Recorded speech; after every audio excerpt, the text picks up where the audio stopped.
Hi, everyone. We have an announcement. So guess what happens on August 5th? Something big about a little thing?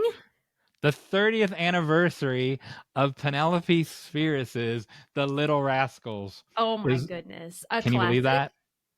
that? So But I haven't why are even... we so excited? Why are we so excited about That's this? what I'm saying. You think that was big. I have an even bigger announcement than that. What is it? Tell them. I want to drag it out forever.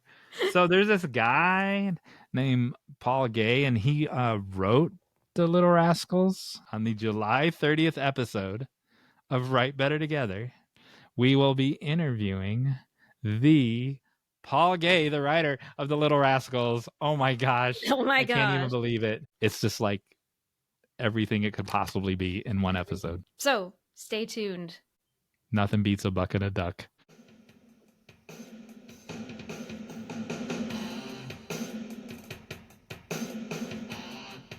Welcome, everybody, to Write Better Together. I'm Jon Meyers. Hey, look, everybody, it's Emily Brooks. Hello, Jon Meyers. Hey, what are we talking about today? Well, we had Quite the list.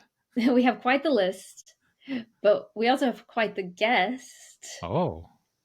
Who was willing to answer some questions for us. Oh. We have Bob Saenz. Wow. Screenwriter extraordinaire, back on the podcast. A real celebrity on our podcast. No. He's never going to come back on if you keep calling him that. And we asked him about story logic, which is one of his big topics. Yes. And it's turned into a conversation about nonfiction as well. And so we have lots of things to talk about. Biopics and adapting true stories. Before that, we have a call to action response. I'm going to try to stump Jon Meyers with a new factoid. Yay. We're going to have a new call to action, and then we have the final act, this time hosted by Jon Meyers. The final act. How'd you get out of your bubble?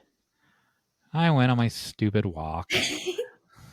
I love that you hate walking, but you do it. You still do it. I do it because it's good for me. Yeah. I'm very disappointed. So we're going to have an episode on disappointment. I should probably save it for that. But so it occurred to me halfway through the walk while I'm listening to Dana Carvey and David Spade podcast. I'm not out of my bubble.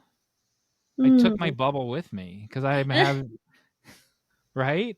So the idea is to get away from the computer, go out into the world, talk to people, network. I'm by myself walking with earbuds in, listening to a podcast. I could do that at home. So it's a sham. My walk is a sham. I'm not getting out of my bubble. So I took my earbuds out. Oh, now I'm out of the bubble. Now what do I do? Like, I'm just walking. Are your cicadas out yet? It looks like they are, maybe. Yeah, for ours sure. are not out yet, and there's no cicadas. Thank goodness, because that noise really bothers me. And by the way, we're recording this early May, so when this comes out, cicadas will be dead. They'll hopefully, by then. But we don't have any yet. And do you have mosquitoes? Yeah. We didn't have any mosquitoes last year, and then we haven't had any yet this year either, which is weird because normally there's a bunch in my neighborhood. Anyway, so I don't even have a cicada sighting for my walk. So here's what I saw on my walk outside of my bubble. Mm-hmm. I saw 2 car parts. One was a brake, like someone's brake pad fell off and they continued driving down the road without a brake. One was a part, I don't know what it was. I saw a diaper. Ooh. And this isn't a mile walk, so I don't want you to think that like I'm walking through a trash heap. But did you write log lines about the trash that you found? Yeah. And so this wasn't all like together. This is like walk a quarter of a mile and then, oh, look. And I saw a pair of underwear. And, oh my word. And this is in a neighborhood with sidewalks, right? A residential neighborhood. I did not find, I always say I'm going to find $60 on my walk. I did not find $60, but I found a diaper, underwear, and 2 car parts. Should have written log lines. I said that was it, but it's really leading to something. So on the Twitter, on the X, I've been doing a thing at midnight or 2 a.m, where you tell someone you'll listen to their podcast and they'll listen to yours. I've been trying to use episodes from our podcast to answer questions. So like if someone has a relationship question, I'll give them the Carrie Drobin episode and like, oh, make sure you're not dating a sociopath. And then I'll give them that episode. But this one guy, he had a challenge on his podcast that say hi to 10 strangers. And so I used my walk as an opportunity to say hi to 10 strangers. Now that is getting out of my bubble, right? And so I happened to cross 5 on this walk, 2 on bicycles, 3 also walking. They all had their underwear on. None of them were wearing diapers, so they were not related to my found objects. And 3 people. So he did it to 100 people, and I forget what his statistics were. But 3 people said hi back. One like looked at me like, "Why are you saying hi to me, you jerk?" Like was really rude, and but I still smiled. And then and I didn't mean I was calling him a jerk. I meant he was looking at me like I was a jerk for saying hi to him. And then one was a girl and she didn't get off her phone. So she just walked right by me while she was in her bubble on her phone. And she was having a cheerful conversation. And so I'll just leave it at that. What did you do outside of your bubble? Nice. First of all, I think that's good. I go for walks often, and it's usually just like a hey, hello. But there have been like times where we've stopped and had a conversation. But don't try to stop and have a conversation with somebody who has binoculars. I'm just saying. Because they are peeping toms. Because you were gonna disturb the birds that they're looking at. Oh. So what you might do is go up to them and go, "What are you seeing?"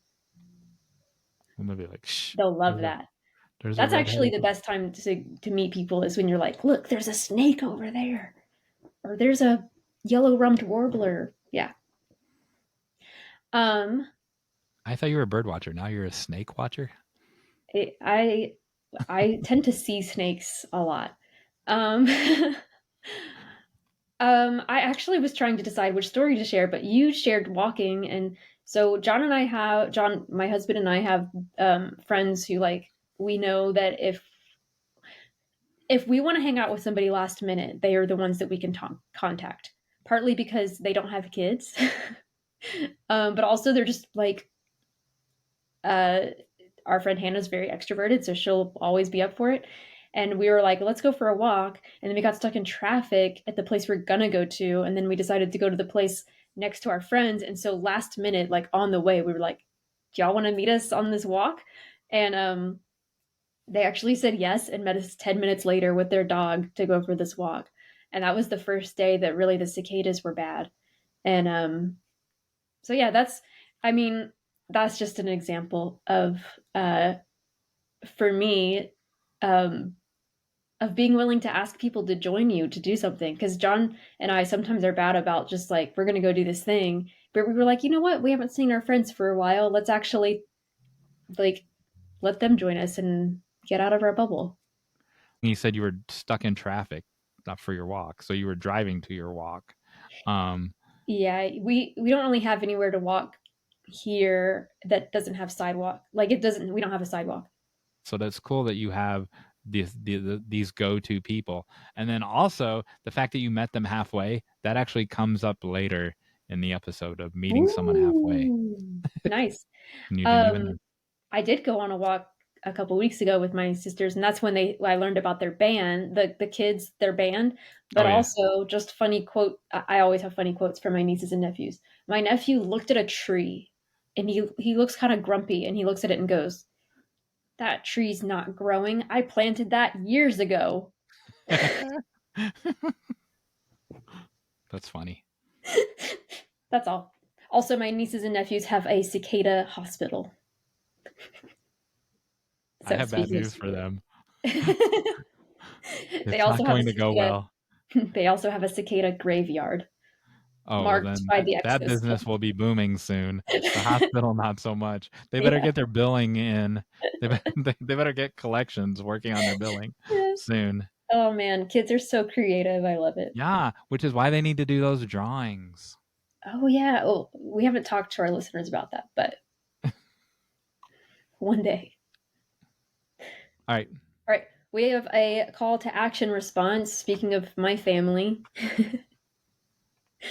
we have a response from my sister Bethany Hale, who is a poet, and she says. So we asked, or when we had our Carrie Drobin episode, our interview, we talked a lot about like identifying your character's core problems, or like that moment in their past that really made them who they are. She called them the watershed moment.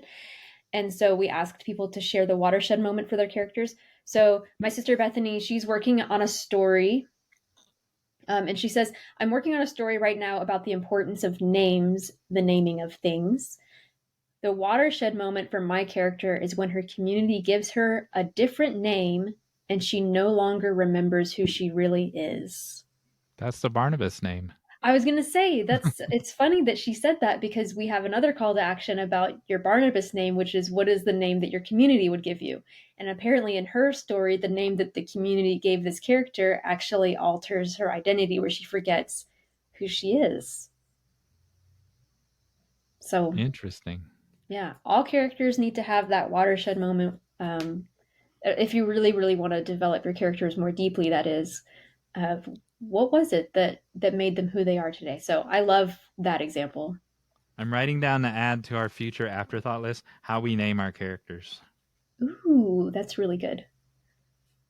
I think I've mentioned before that Google probably thinks I'm like always having a baby. Oh. All right. I've like I keep forgetting what our sections are. We're on our main topic now, right? Main topic? Yes. Big idea. What did I forget? Nothing. Nothing? Okay. So, we're sharing the video with Bob first. If we don't talk about a segment for 30 minutes, then we think it's too short. Yeah. So how did we get here already? What are we doing? We're watching Emily laugh. We talked to Bob, as Emily mentioned in the opening earlier, and Bob Saenz, celebrity screenwriter, and he had the conversation kind of morphed. Emily asked him about story logic, and it wound up in advice on how to write a biopic, and there's a couple topics in between. Yeah. And so we're going to share that that conversation with you, and then we're going to come back, and we just had so much to talk about that we want to share some more thoughts. Yeah, it's worthy of a whole episode. It didn't need to be, not that our afterthoughts aren't worthy of a whole episode, but it's longer than an afterthought. Yeah. All right, here's Bob Saenz. because there's a value in length. That's what my takeaway of what I just said. You just talk about nothing, but if it's long, it deserves its own episode. Yeah. All right. So I had some leftover questions in my mind after hearing you at the festival. So while you were there, and while you were specifically, this wasn't on our podcast, but you were talking about writing for Hallmark, and you talked about story logic, and you write about that a lot in your book, that's not the way that works. And so I was wondering if you could just introduce us to the idea of story logic, give us idea of what that means and how it's applied. It means your story needs to be logical. Basically, it needs to make sense to the audience. When your characters do things out of character and it no longer makes sense, or they do something illogical based on who they are or what the story you're trying to tell is, you lose your audience. They will turn it off or turn it off. but when you have your characters do things completely out of character for convenience, it's about the worst thing you can do, because it's an insult to the people who are watching. If that makes sense. Oh yeah, I've definitely experienced the rage of seeing a character do something out of character and just going, like, yelling at the TV, just like that. They would never do that. That was just to get the story moving. It's very frustrating. It is very frustrating, but and your story, the story you're telling, has to make sense to the audience too. You can't just do things because it makes it easier for you to tell the story. Yeah. Okay. You have to. A lot of thought goes into writing being an actual storyteller, and writing a screen story or even a novel. You have to. The worst thing I read are the scripts that are a bunch of unrelated scenes that they think are cool, that they think with the same characters, that they think somehow is a story, and it's not. Producers, as much as people love them and hate them, and I love them mostly, they buy story. They don't buy anything else. That's what they buy. And if they're going to do anything from you, that's, even if they don't keep you on as a writer, they're going to buy your story and have some other writer come in and improve on that story. It's the story. And I can't say it enough. Yeah, a bunch of I was at a film festival this week with a bunch of very interesting writers, and who have lots of films made. And we all sat on a panel, and all these questions kept coming in, and all of the writers, all of them said, if you have a scene in your film, in your script, and you can take it out and it doesn't change the story, then you need to get rid of it. That's good. So yeah, a bunch of stuff happening. That's not a story. So taking the answer that you just gave us, this answer will still stand up to the scenario I'm going to paint you. But what's the variant on it? How does it vary when you're dealing with? I thought you were going to say when writers write a biopic or write about themselves. That's what I thought you were going to say. And so they'll include things that aren't cinematic in their script because it was in this person's real life. How do you deal with that? I tell people not to write about themselves. I tell people that when you tell a producer that your script is your personal story, that it's a biography of you, they're looking for an escape plan.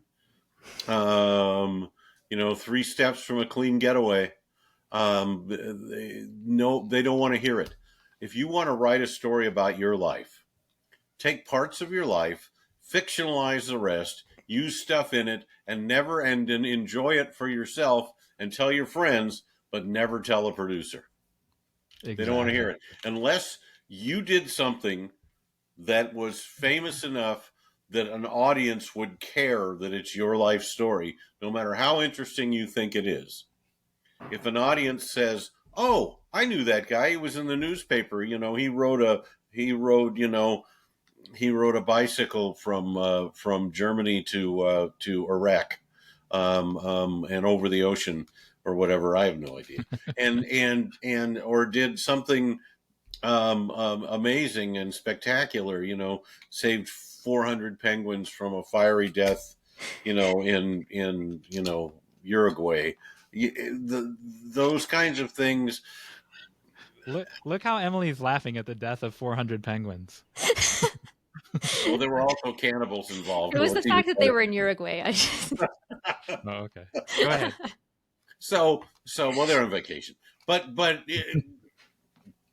it's a great vacation spot. They pay attention if it's somebody well known or somebody who's infamous, who's had a story in the newspapers, or there was a documentary written about him or something. But just coming off the street saying, "This is my life story, and I've had such an interesting life that I think it would be a good movie people would want to see." It's just not. So that's the perfect tie-in to my next question. So when you're writing about someone else's true story in a biopic, so I finally got around 3 years to watch Queen Pins about, and Kristen Bell is the woman, and it's a heist, but they stole coupons and sold them online. Yeah, and it's a true story, and there were elements in it that were like, so first of all, I'll confess I liked it, and but there were elements of it where you could literally see the script. Not that it was on the nose, but you could tell that this one scene here didn't need to be in the story, but it was because it was in the real life story. But it wasn't in the movie. That just is a product of whoever made the movie. If the people who were about put the money up, or they somehow had script approval, which is somewhere among the most impossible things in the world. You never know, or maybe it was just running too short and they decided to add the scene in. But when I've written one true story biography, and I told the guy, I'm going to make stuff up. I'm going to combine characters. I'm going to change the timeline. Yeah. And no one will know. And it's still your life, and it's still the real things that happened. It's just kind of embellished, because if I told it the way it really happened, people would turn it off even though it's fascinating. People would go, where's the meat? Yeah. Where's the conflict? Where's the this? Where's the that? And you have to make it cinematic. You have to make it so that a moviegoer realizes that this is maybe somebody's life, but it's also a movie. I think a lot of this applies to nonfiction, not like nonfiction books as well. I was just at a conference where there was a bunch of agents reading people's submissions, and they got a nonfiction one, and what they said was, this, to sell this, it would be better if you fictionalized it. They were like, if you're going to write nonfiction, you have to have a huge platform, first of all. You have to have people who care about that. And then it also, most of the time, needs to be prescriptive in order for people to care. So it has to be, you're not just sharing about your life, you're also teaching something, or you're inspiring people in some way. There has to be a lesson to be learned from it. Exactly. Yeah. And I had a good friend is writing this fantastic memoir, and an agent basically said that she was like, you need to change your age, first of all. They were like, make the character younger, and then change all these other things. And he's like, well, I don't want to do that. So I think that, write the thing that you're passionate about, but know that there are going to be barriers to getting reader interest and getting publishers' interest as well. Publishers, again, are just like producers. They're not going to take a book by somebody who didn't do, who the public doesn't know, and say, here's my biography. I did all these incredible things in my life, and people are going to want to read about me when they've never heard of me. It isn't going to happen. Nobody's going to say, "Ooh, look, here's a story about," and I remember this happening, or I saw this, or when it's about nobody you know, how are you going to look at it and read it and think, do I want to read this? Right. And when there are, it's hard enough to get a publisher as it is. Yeah. I had a friend of mine say that if you want to ride the crest of maximum rejection, try and get a book to a traditional publisher.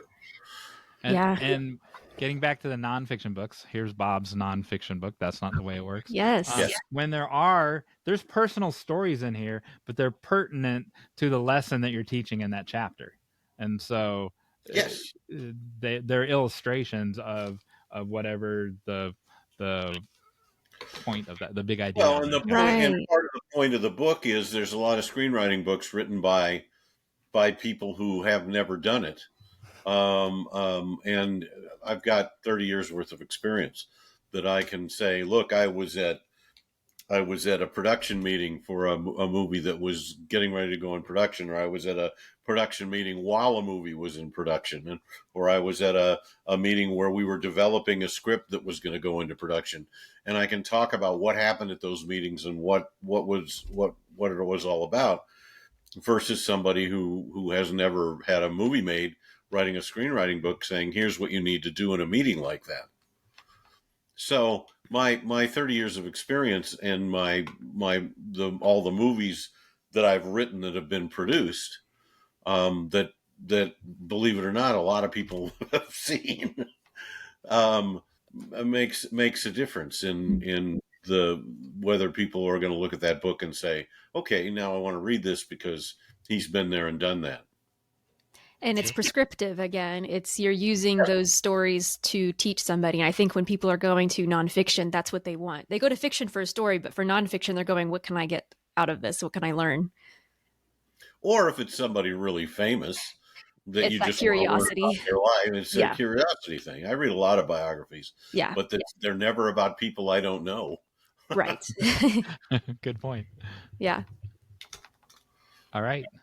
Thank you. Bye, guys. Bye. Have a fun podcast. Bye.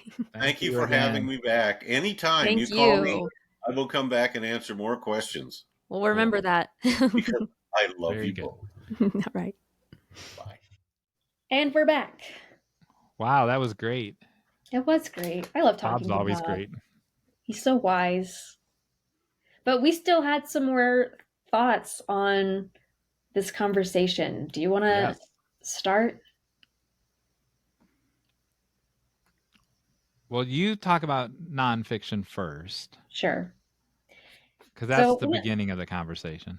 Sure. So one of the things that kept coming to mind to me after the conversation was the difference between, I mean, and this kind of comes up in all of our conversations because we have a screenwriter, Jon Meyers, and then me, and I write a lot of memoir.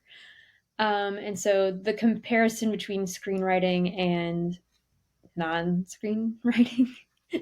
So I think what Bob was talking about with pitching nonfiction stories, it's going to be difficult if you don't have that platform. And it's the same thing with writing nonfiction memoir or biopic, that if people don't know who you are, it's going to be a hard sell. But I do have some examples with me. Wow. So first of all, you are going to obviously have memoirs, biopics of people that you do know about. Like, you said last time, like, you have a bunch of books on your bookshelf. There's some over there, but there's a bunch right here that if you zoom in, you can see Charles Grodin and Martin Short. But some people are like known for writing personal essays. So the first one I have is Annie Dillard. So Annie Dillard is like known for writing personal essays. And then, but the thing is about them is that a lot of them are really inspiring to people, and it's philosophical. And so it's not just about her. And I think that that's kind of what we were getting at, is that sharing your story, often what you're doing is you're sharing more than just your story. You're sharing something that the reader finds value in. Another example, more recent, is Margaret Rinkle, who wrote Light Migrations. And this was kind of like, I don't think it was supposed to, like, it wasn't expected to become as popular as it did. And it's like these short, and I've got this up for the YouTube viewers, but it's this beautiful book of like, it's just got these really short little segments. It has poetry, and it's beautiful, and it's actually not very prescriptive. It's not like, here's what you learn from this. It's called Late Migrations: A Natural History of Love and Loss. And it, the inside thing, it's, what is that called?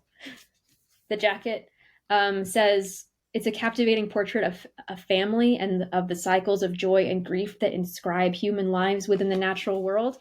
In many ways, it's more like a poetry chapbook, where you're reading it for that beauty and for those insights that sometimes a writer can just say the right things, in the right way, in a way that makes you think about things differently. So there's value in that. I also have Adorning the Dark by Andrew Peterson. He's one person who was like already famous before he wrote this, but this is memoir and essay combined. That's kind of what I do. In fact, I read this book, Adorning the Dark, after I wrote The Redeemed Imagination, and was like, why is Andrew Peterson not my best friend? Because there's so many similarities. I've seen him before, and I just kind of was like, I didn't actually say hi. I needed to go up to him. But anyways, this is Thoughts on Community Calling and the Mystery of Making. And again, a lot of it's memoir, but some of it's essay and just thoughts. And so you have all different kinds of these books, people who are famous or people who are not famous, that people are finding value in, again, because of that insight, because of the beauty of them, and not just for the story, if that makes sense. Do you think, I had not planned on asking this question and during this topic, do you think they wrote those for themselves or for us, for the audience? I think they wrote them for the audience. I do too. I agree. That conversation that we talked about in a previous episode, I just pulled that up. And I'm not going to name any of these people because I don't have permission to name them, but they're all screenwriters. A good writer will always have the audience in mind. Any place you write about the audience without the audience in mind is just a diary. And then there are 57 people that argued with him. And, oh, wow. And who said things like, I write just to please one person, myself. A good writer writes what they want to see, and they don't necessarily write for the audience. And as it goes on and on and on of people blasting this guy. Here's another one. Yeah. I don't agree with that at all. The underlying assumption is that you even have an audience. What the? What the heck? Vonnegut, though. Vonnegut said something like, oh, how did he say it? He writes for one person, and for writing for more than one person is like making love with the window open, and all that's going to do is cause your story to get pneumonia. Oh, wow. And so that sounds like something he would say. Yeah, we share the same birthday. And so I normally agree with him, but I don't agree with that, because I agree with that first guy. It would be a diary. Yeah. And that's not why any of those people wrote those books. Right. And I think that it can be, this is a really tough conversation or tough topic, and we've talked about it at length, but in the past, but surely they're also writing it, like they're writing what they want to write, and they're writing what they want to read, but they're also thinking about what their audience is going to be able to take away from it. Like if Annie Dillard was just writing a diary, I'm sure her diary is brilliant.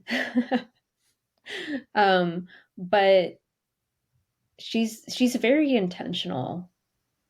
Your blog, little did she know, is a perfect example. You're working through some struggle, right? It's very personal, but it's for us. It's Yeah. I'm very intentional about what is like I don't write a diary. Like my blog is not a diary. My book, The Redeemed Imagination, has some memoirish stuff in it, but I try to point it to the broader topic and the broader like thing that I'm trying to say. So it doesn't always have to be 100% prescriptive, like 7 ways to be a better person or something. But the audience is going to be looking for what are they going to take away from it. I agree. Now, as far as publishing, like I do think it is hard. It's really hard to write nonfiction if you don't have an existing platform. So I would be working on that. If I were, I mean, I am like that's what partly what I'm doing with my blog is that. But I also think you don't always have to fictionalize it. I think that's an option. If you have a story that you want to share and you really want it to be published and you don't have that platform, I think fictionalizing it is a valid option. But that may not be what you want to do, and I think you should write the thing that you want to write. What do you think about that? I'm processing that. I mean, you should always write what you want to write, Yeah. but you find, like, let's say you're writing on assignment and it's something you would have never, you're writing Airbud 21 and it's something you would have never thought of, but someone's giving you a nice paycheck to write that. Yeah. You will still find a way to tell your story Absolutely. through Airbud's story. Yeah, I mean, it's like the Farmer and the Bell, right? Yep. Which Bob Saenz didn't talk about this during our interview, but he talked about it at the film festival when we watched Farmer and the Bell, how it was loosely inspired by these people's lives, but he wrote it and he got to put, some of the things in there that he wanted to put in there. Yeah, he combined, and then he cleaned up the real life story where he combined these two characters, and so the pastor didn't need to be its own separate character, right? And was more effective if the pastor was the leading man or whatever. And that was him thinking about the audience as well. That sometimes you have permission, even in memoir, to change some things. So we talked about that, we talked about that in writing class last night. That there is no, unless you're recording it and writing it down as a transcript, no one remembers any conversation. Even in a true like memoir, whether then you're trying to stay to the original details, as soon as it's the next day, no one remembers exactly every detail the same. And so if they said can't and you wrote cannot, you don't change the point of the sentence or the takeaway of the message, but you change what that guy said.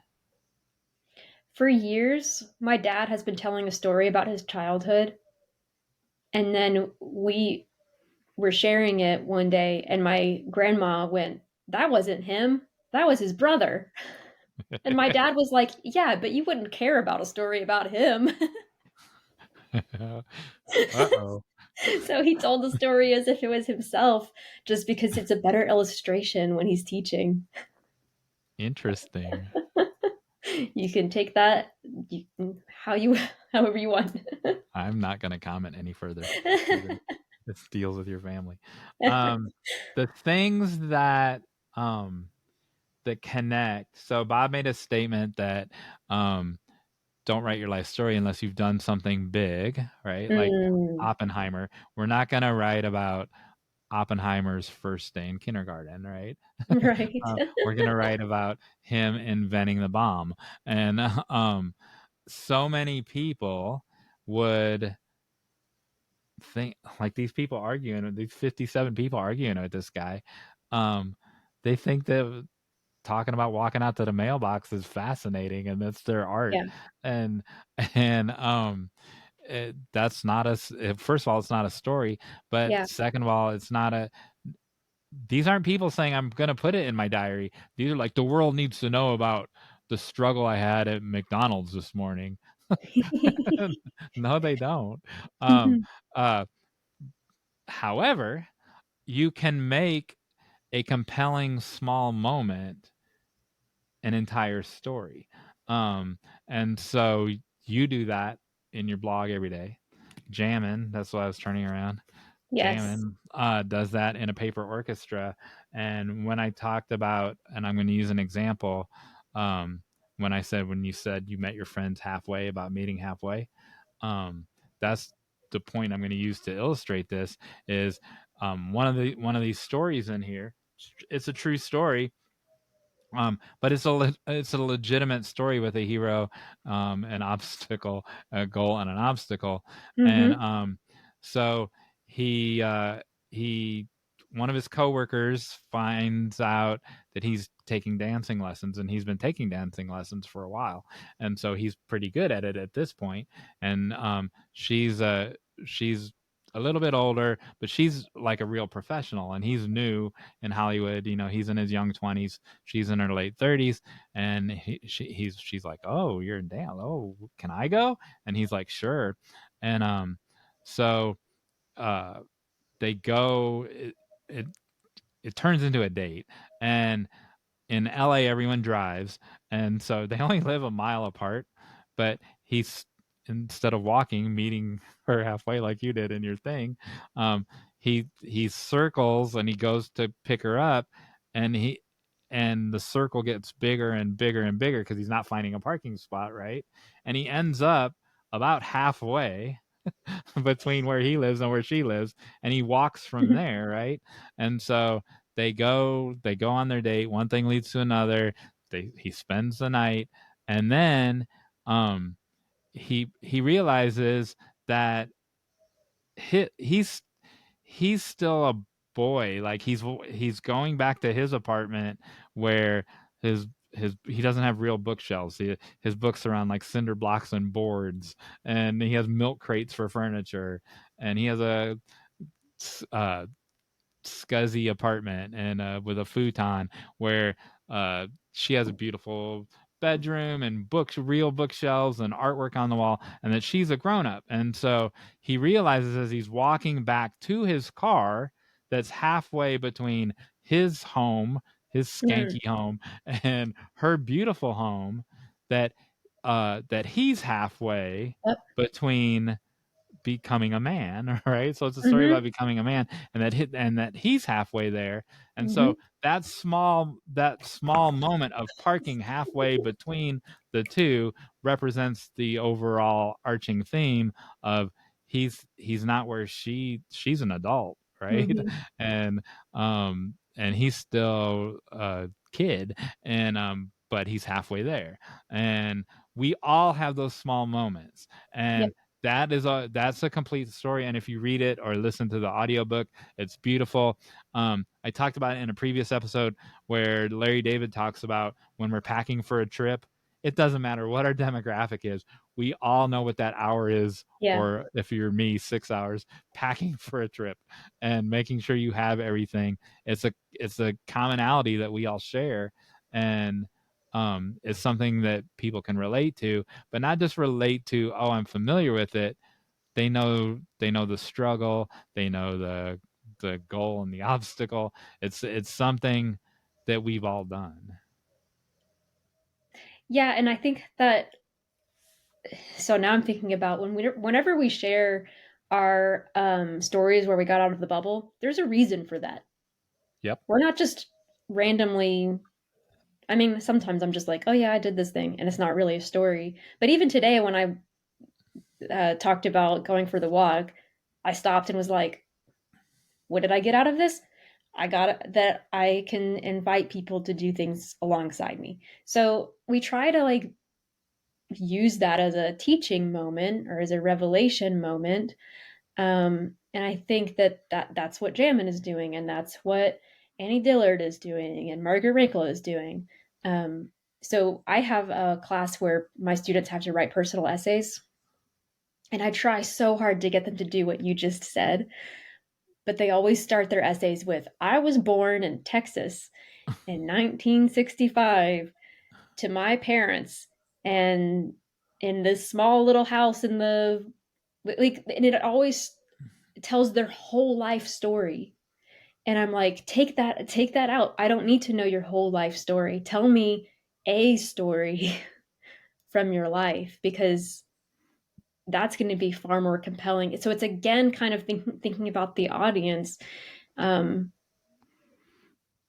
treating it like a story, not like a diary. So I do the same thing. The first thing they write in a freshman writes is a personal, but I'm like, I leave it open, but it has to be a real life time where you were crushed by a crowd, something like that, right? That's good. Where Like and that's in my memory from what we talked about in a previous episode. But that it but I've done that one, or a time where you were in a contest or a beauty pageant or some sort of competition. It wasn't sports or whatever, where it gives them, it's Rigby's right a lot about a little, right? It's this little moment. And when we were talking about Carrie Drobin's watershed moment, I have in 300 they have to write within their major. And in the past, I've had my students, they have to write about their pivot point of where they were washing dishes at Applebee's, where they were the moment they decided they were going to be a marketing major, or they were going to be. That's good. Like, I don't want to know why. I don't want to know your parents pressured you into it. I want you to write about the filthy fork and spoons you're washing as a dishwasher at Applebee's. The very moment, the pivot point when you had that. And they're, out of 100 students, 90 of them get it, right? Yeah. There'll be 10 of them that do what you just said, but they do an overview. It's like, here's just a description of my life or what happened, instead of telling a story and getting into those details. Yep.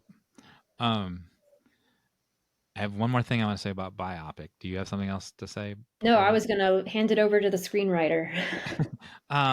So I haven't seen anyone argue this online, and so I used Oppenheimer for an example, that you couldn't tell a compelling story about his first day in kindergarten. You could, if one of those packing your suitcase moments happened, right? You could. Right. I don't know that it would be cinematic enough, and it's certainly if you're a newbie screenwriter, you're not going to write that about your first day at work at the paper company or whatever, right? And because you're not Oppenheimer. However, I contend that Barbie, who's a fictional character, believe it, based on a real character, I contend the movie Barbie is a biopic. And so it's interesting that it came out on the same day as Oppenheimer, because 2 biopics came out. And it's written like a biopic. It's the journey that she goes on is a biopic. There are all the elements of a biopic. They're all present, and there's a big history of people who tried to write that film and didn't get it right. And I've never seen Greta and Noah say, well, yeah, we just made a biopic. They said, and I mean, no one's going to argue with their $1 billion success. They said, we wanted to get these points across in an entertaining way and tell an entertaining story, which they did. But the format's a biopic. And that is also true of Little Women. Yes, I agree. Yeah, it is absolutely true. Yeah, Little Women. I also think both for Louisa May Alcott, right? And for Greta. I think Greta's version is the best version. I've seen all 5 versions. It's beautiful. And I think it's the best. Yeah, it's great. I love that. And I think pretty much whenever you write something, you're putting yourself into it in some way. The last thing I'll say is that you were talking about Oppenheimer and where do you start the story? You start the story when something changes, when something significant changes. And so is it, being asked to build an atomic bomb? Probably not. But like for Michael Jamin in that story, for instance, it was the date, right? And so what is that like trigger thing, the thing that triggers those thoughts and emotions? So many new screenwriters start the story with, they get up, they make coffee, there's a close-up on the digital clock. There's one movie that does that right. Do you know what that is? Ooh, no. Also a dog movie, but not a talking dog movie. The book's over there. I would hold it up because Scott Meyers would love that I held it up. Scott Meyers wrote the definitive book on character, and it's almost like a textbook. And but he wrote Canine with Jim Belushi and the dog. But it starts, so it's a buddy comedy, except the dog is the buddy. But it starts like that, where the alarm goes off and the guy hits snooze or whatever. But then it's the dog's paw that goes over. So it is a change, like what you said, right? Yeah. And because he's in bed with his dog, and because that's his best friend. And so it's a scene that we've seen a million times in a bad way. Here was a good novel use of it. And my friend, so I mentioned my friend in the interview and how he's writing a memoir about his experiences, it's incredible. I've only read the first chapter. He starts, because it's a travel story, he doesn't start with him going, I think I might want to go travel. Like he starts like when he's there, and then he kind of backs up and tells us like how he got there, because it's the story starts like when he's there. It's that in media res. I've never known how to say that. In media res is how I say it. In media res. But it's probably Ray. It's probably in media Ray. Oh yeah, that might be it. Anyway, that's all I have to say. In the middle of things, in the midst of things. Yes. Hey, Jon Meyers. Yes. Hey. Do you know? Yes, okay, so I know. Several weeks ago, we put out an episode, like from when this releases, it's going to be a while ago, but we did an afterthought on our villain origin story. Oh, yes, I remember that.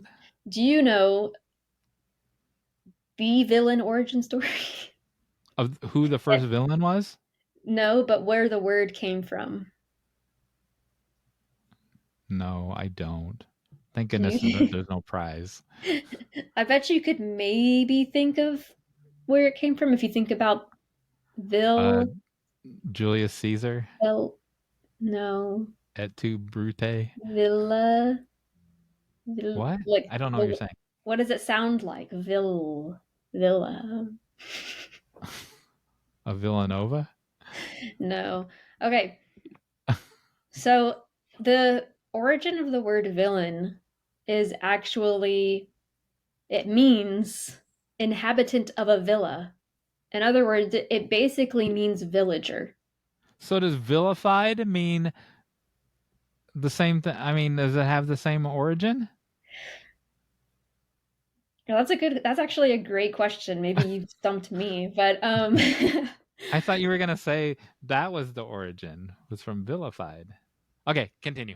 So, but the idea, the speculation from the Merriam-Webster website is that it was kind of meant to be like, oh, those villagers, those people who are uncouth, those people who are unpolished, maybe even a scoundrel. That it was a very mild kind of insult. Like it was, you're just a villager, but there was these upper class people who were like, oh, those poor villagers. So it was kind a of like polite insult. It was like a classist thing. And then somehow that turned into villainizing the villagers, literally.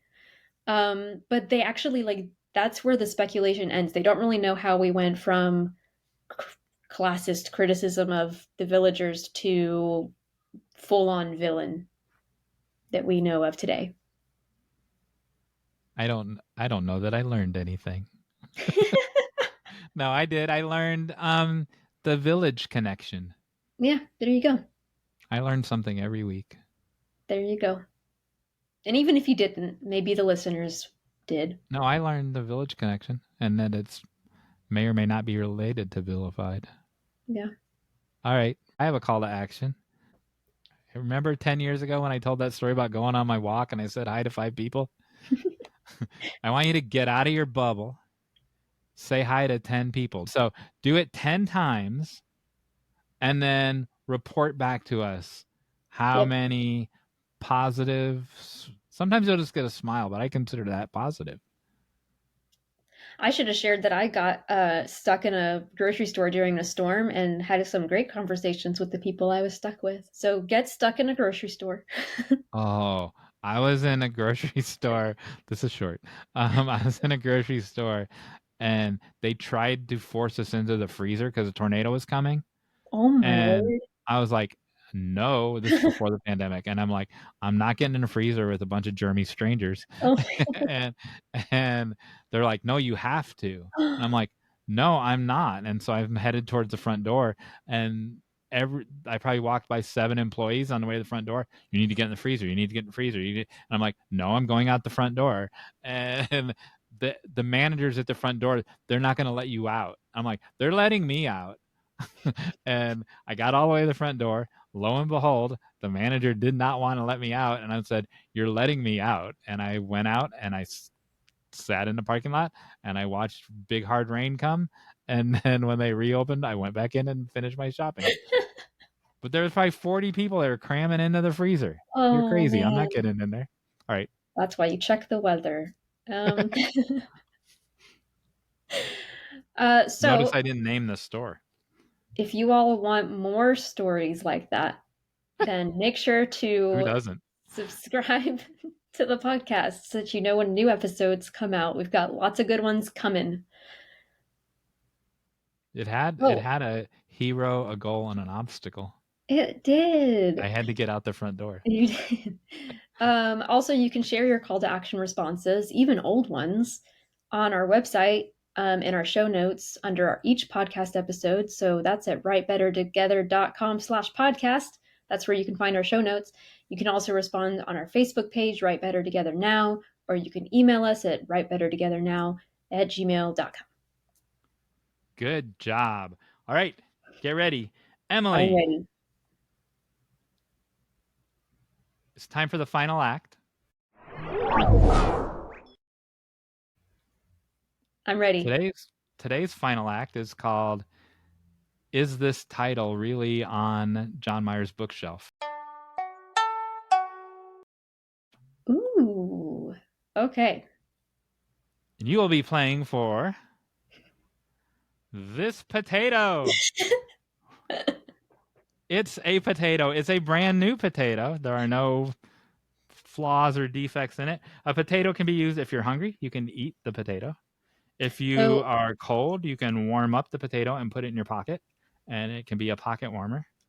If this were a week ago and you were going to the Met Gala, you could take the potato to a date with you, and that could be your date to the Met Gala. So we actually used a potato as a loser gift for a gaming tournament once. So but that was a moldy potato. Just like you killed Baggy, you're insulting. That one's not moldy though. It looks delicious. Person. All right. Ready? I'm ready. I'm going to share my screen now. You will see 3 books.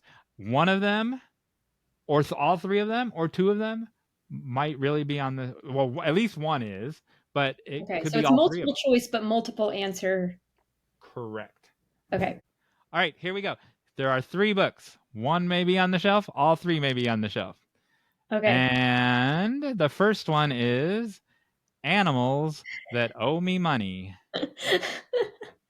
North American Mammals by Ed Dodd. I love it. Now, don't answer till the end. Number 2, Animal Arc, But I Don't Want an Instagram. Why did she run away? Here, I can see if I can zoom in on it. I'm confused by this book. It's just a picture of a sad-looking dog, but the story is I don't want an Instagram. The dog doesn't want an Instagram. It's a storybook.